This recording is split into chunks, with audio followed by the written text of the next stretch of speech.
Hi there, I'm writer Elena Passarello, and this is Open Book, a literary podcast from Livewire Radio brought to you by Powell's Books, where we talk to writers about their reading habits.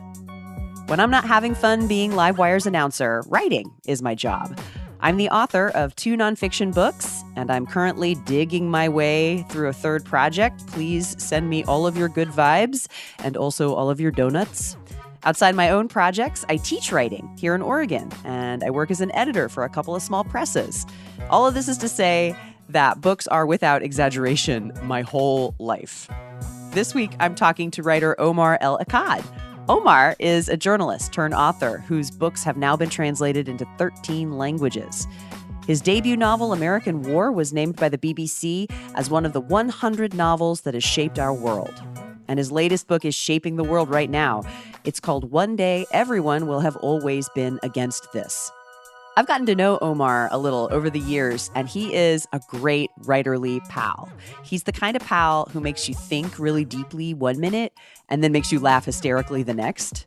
And for our conversation for Open Book, we talk about the unnerving process of visiting book clubs as an author. We talk about the difference between reading for plot and reading for great sentences, and we dish about great book titles as well. So here he is, Omar El Akkad on Open Book. Omar, welcome to Open Book. Thank you so much for having me. It's so anxiety-inducing to do this with somebody who has a good radio voice. I cannot tell you how nervous I am right now. What do you think about I think your voice sounds great. So I went and did the audiobook for this new book because they couldn't have anybody else do that, right? Probably for their own safety. Previous to that, I'd done this podcast that absolutely nobody listened to. But the notes on the podcast on every episode was just like, hey, can you perk this up a little bit? Can you give us a little bit more? And I'm like, no, I'm sorry. I'm just a naturally depressing person. But then I went to do this book, and the audio engineers, as soon as they heard me, was like, that's perfect. That's exactly the energy we need for this. So it worked out fine. But I know you also sometimes do some kind of comedy stuff for fun. And do you have a kind of like a Stephen Wright approach because your voice has this more low-key quality? I don't really do comedy. What happens is my books are so depressing that if I make any kind of joke at all or any amount of levity in any kind of social circumstance, it's considered high comedy. Right. Because, the very first book event I ever did in my life was this book club where I went in and I was very nervous and I did the stupid thing I do when I'm nervous, which is try to make jokes. And it was just crickets, tumbleweeds. Oh, no. And afterwards I was like, hey, were the jokes really that bad? And the organizer of the book club was like, no, we just thought you'd be just as depressing as your book is. And so we were caught off guard. And so I think that's what's happening.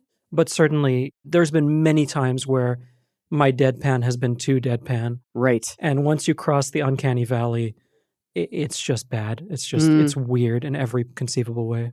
You mentioned your first event as an author. You were a journalist for decades plus before that. It was a book club. I don't think a lot of readers and people in book clubs realize how anguishing it can be for a writer to go in front of a book club. I don't know. Did you have that experience? Mine have been pretty anguishing. I mean, that one specifically, book clubs generally are pretty intense. Yeah. Because people, you've stolen their time. Yes. Right? Like they've had to read the book. Yeah. And so when people are angry at book clubs, they're really angry. Yes. Whereas I did a podcast once with a guy whose whole thesis statement was that he never read the books because he was afraid if he read them, he would spoil them during the interview. And it was like a hallucinatory experience. It was just the most bizarre thing, but it's very different. But that one specifically was deeply humbling because they had it at this restaurant. And I walk in, and they'd sort of rented out the entire restaurant. Wow. So I walk in, my very first event for my very first book, and the owner of the restaurant sees me and comes running over and says, I just wanted to meet you. Your book changed my life. It's the best thing I've ever read. I absolutely loved it. I especially love the part about time travel. And it became clear that he had confused me for the previous month's author. No. And I just had to stand there because what do you do? Right? And what I settled on was saying that I had to run to the bathroom. Oh, good. And then hoping to never speak to this man again. But it was just it was a great initiation into the kind of life you have as an author and the many, many indignities of this line of work. It's a testament to your politeness there's another kind of writer who would be like, I said good day, sir, or something. It's a testament to my passive aggressiveness because I go on shows like this and I sort of just air that laundry every time. Well, as a reader, as a civilian, have you ever been a part of a book club before? Yeah, a couple of times. It never works. I don't have that kind of life. Like, I think there's a certain level of baseline stability that you need. And I'm either around all of the time because I'm essentially unemployed, or I'm on the road for months on end. Right, like now. Yeah, I mean, I was gone for 2.5 months for this last book. And so it makes it virtually impossible. I have a friend who kept trying to rope me in, and his strategy was just to make the mission statement of the book club more and more condensed. So he was like, okay, we started with the grade books. We're going to read the grade books. That immediately did not work. We were not going to do that. And so he was like, now we're only going to read like shorter novels. And then it was like, now we're only going to read short stories. And I think at this point we're down to like fortune cookies or something, and I still can't make it work. So not a book club person. Not really, no. When we talked to you about your last book, I think you said something about how you were kind of a voracious reader as a young person. Is that right? Yeah, it was, I mean, voracious was one aspect of it, but it was incredibly arbitrary too. I mean, the notion of working your way through the canon was never something that was going to be available to me where I grew up. Culture was heavily, heavily censored. Right. There were no bookstores. And so it was whatever the hell you could get your hands on. And so the first book that I found really sort of an exotic door opening to a brand new world kind of thing was Little Women. Because I did not know what the hell these people's lives were like. It was nothing like my life. And so, there was snow. This kind of reverse exoticism, right? Like I imagine there's some people who pick up like The Sheltering Sky and feel a certain way, and I picked up Little Women. How old are you when you're reading Little Women? I don't know. Whatever the right age, whatever the least embarrassing age is. Like a preteen situation, yeah? It was right around then, okay. I think. Yeah. Tweeny. And then it was just like whatever somebody brought back into the country. I mean, at one point, I got a hold of Dennis Rodman's autobiography. And it was amazing. With the picture of him in like a wedding dress or something? Or like Well, the scary thing about that book is that the back cover, at least of the hardcover, if I recall correctly, is his bare ass.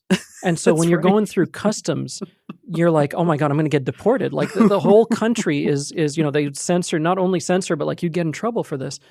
And so like the kind of panic that I imagine kids who grow up on this side of the world have when they're like meeting a weed dealer or something, or like it was me trying to sneak Dennis Rodman's biography into Qatar.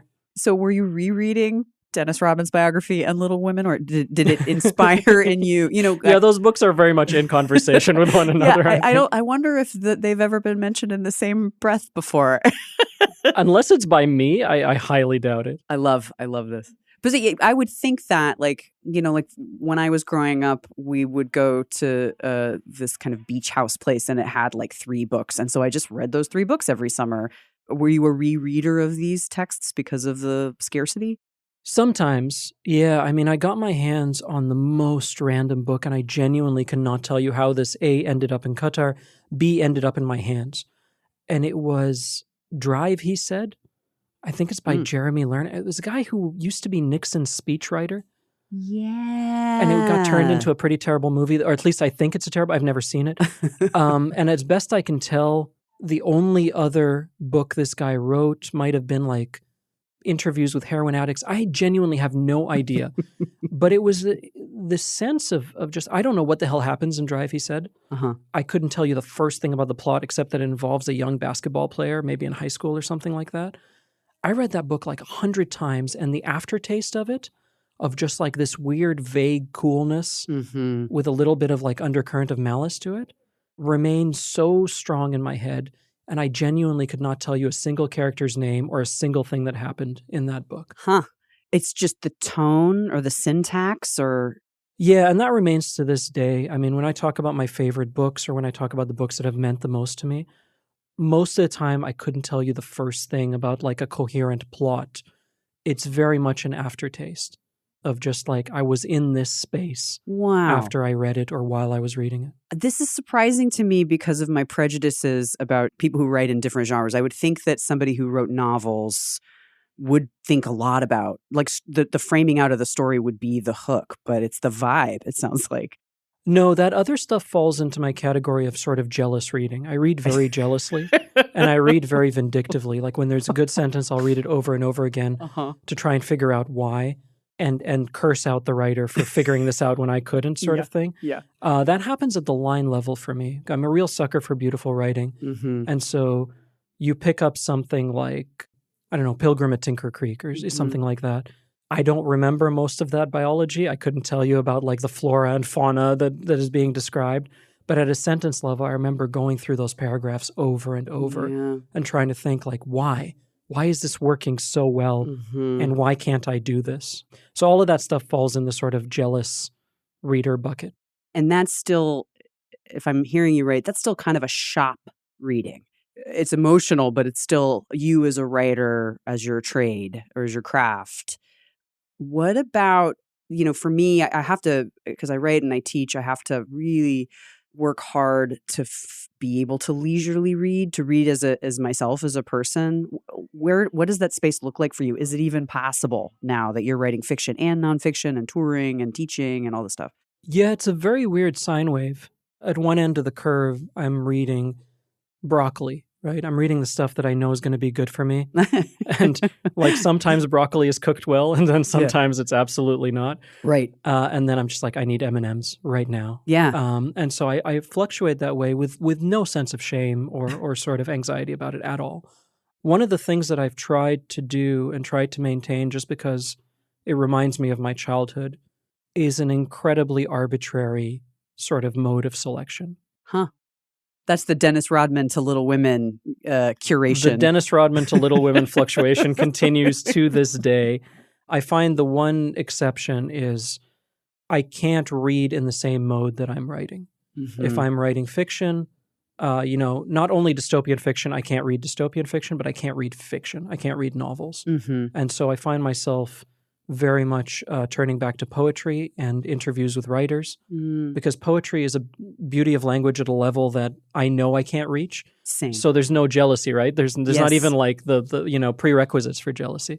And then interviews with writers because I need to be reminded why people do this work. Because when you're in the middle of it, the last thing you want to do is the work. Yeah. And so I need to be reminded why other people have gone through this. This is something that we haven't talked about on this podcast yet, but is there an interview with a writer that's either readable or listenable that you think is particularly awesome? There's one I always go back to, but it's for a very specific reason. And that's I think it was in the Paris Review, and it was an interview with James Baldwin. And it was while he was living in France. And one of the really interesting things about that interview is that the interviewer comes from this point of view where he's saying, oh, you're in France. Isn't this an amazing literary adventure? You're following in the footsteps of Hemingway and Fitzgerald. And Baldwin trying to say, no, I needed to leave the U.S. because they were going to kill me. I'm here to stay alive. Right? Yeah. I was too angry to be a black man in America, right?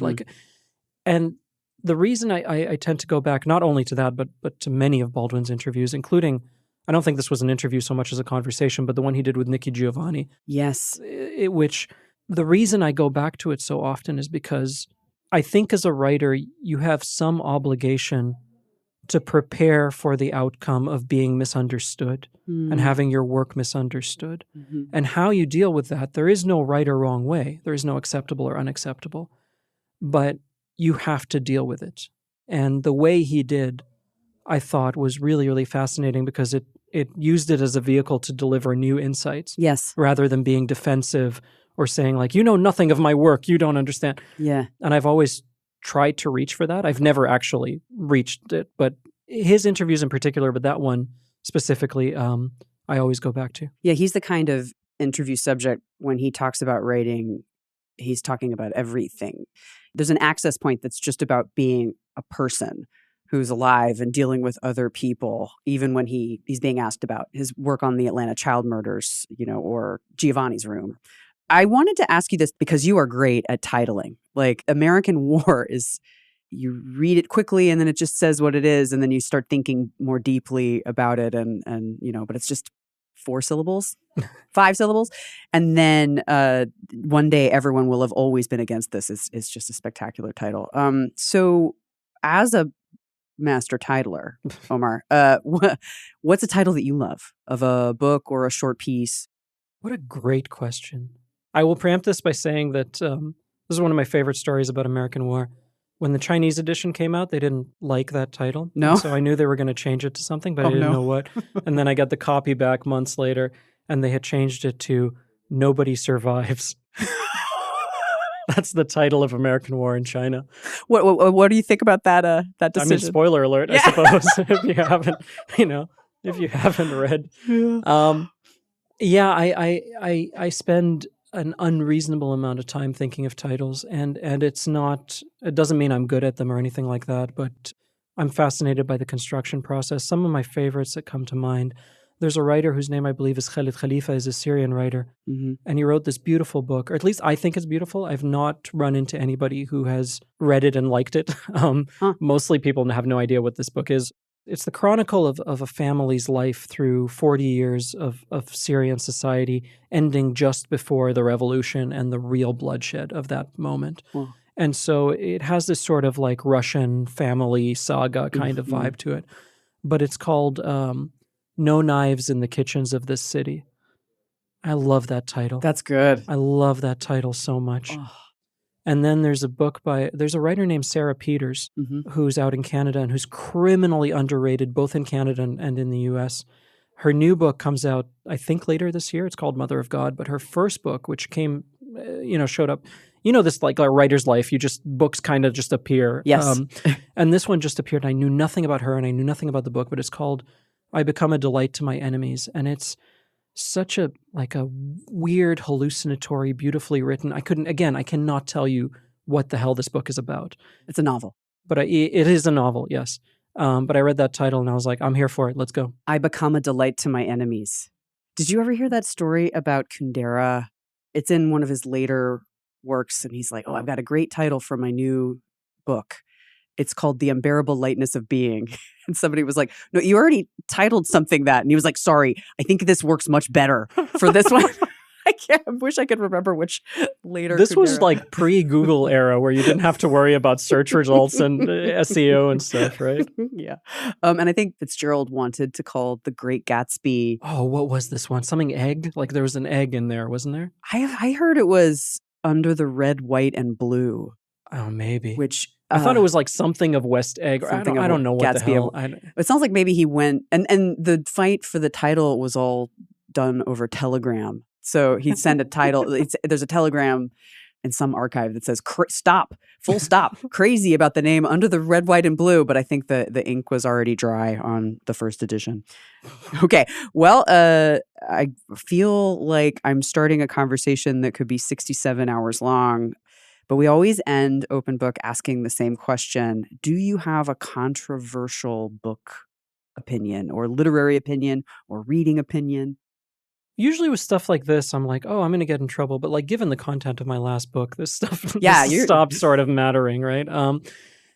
I think that the laziest and easiest thing to do in literary circles is sound smart and well-read at one of these like New York publishing cocktail parties, because there's a certain number of tricks that you can keep in your back pocket that without fail will make you sound erudite and smart and very literary. Ooh. For example, pick the densest, most impenetrable novel that you can imagine and talk about how you just can't understand why people don't get why it's so funny. So the thing that people never talk about with Finnegan's Wake is that it's really very funny. Exactly. Okay. It's like the Magic Mountain is a riot. Why aren't people getting this? I just don't understand.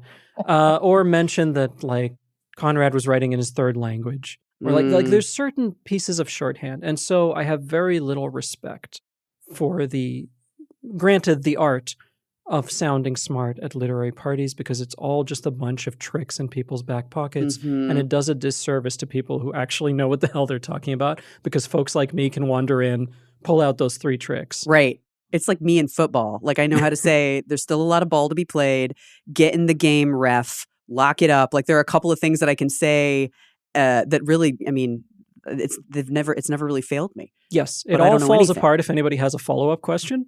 But if they don't, if you walk away quickly enough, you've achieved what you needed to achieve. Are you annoyed enough by people who do this to ask that follow-up question at these parties, or are you?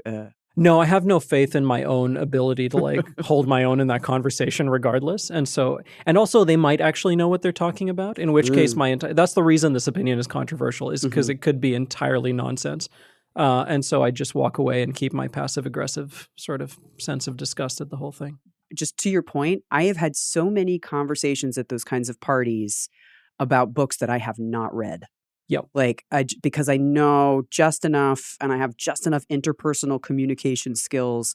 And I am a professor at a university, so I really hope no one affiliated with my job is listening to this. I will not say the books that I haven't read, but it is egregious. And I've been able to have a lot of conversations doing still a lot of ball to be played shorthand about some of the biggies. There have been occasions where and I'm not proud to admit this, have looked up the Wikipedia entry of authors I knew were going to be at these parties. And that's bad enough, but it was for the explicit and malicious purpose of going up to them and telling them what a huge fan I am of their work. Like, it wasn't even just like, oh, this person might come up to me, I should like know something about them. It was because I was going to go full force and convince this person that I had read their entire body of work. Because you'd read like one book or something? I had read 0 of their books. I barely knew enough to Google their name, but I just have no social skills. And so you need something to carry into that room. Yeah. And this happened to be it. I'm not proud of it, but I will do it again. Well, I think we now know the next time we see you at a literary party, what a... You're never going to see me at a literary party. We'll just stay here. We'll just talk about reading in this magical podcast studio. Well, Omar, it was so lovely to talk to you. And thank you so much for telling us about your reading habits. And come back and tell us more. Absolutely. Thank you for having me. That was Omar El Akkad on Open Book. Please be sure to get your hands on a copy of his latest publication, One Day Everyone Will Have Always Been Against This, at powells.com. Thanks for listening to Open Book. I'm Elena Passarello, your host. Our executive producer is Laura Haddon, and our producer and editor is Melanie Sevchenko. Eben Hoffer is our technical director. Hazik bin Ahmad Farid is our mixer. A. Walker Spring composed our theme song, and Ashley Park is our social media marketer. A big thanks to the entire staff at Livewire Radio, the fine folks at PRX, and of course, Powell's Books for sponsoring this podcast.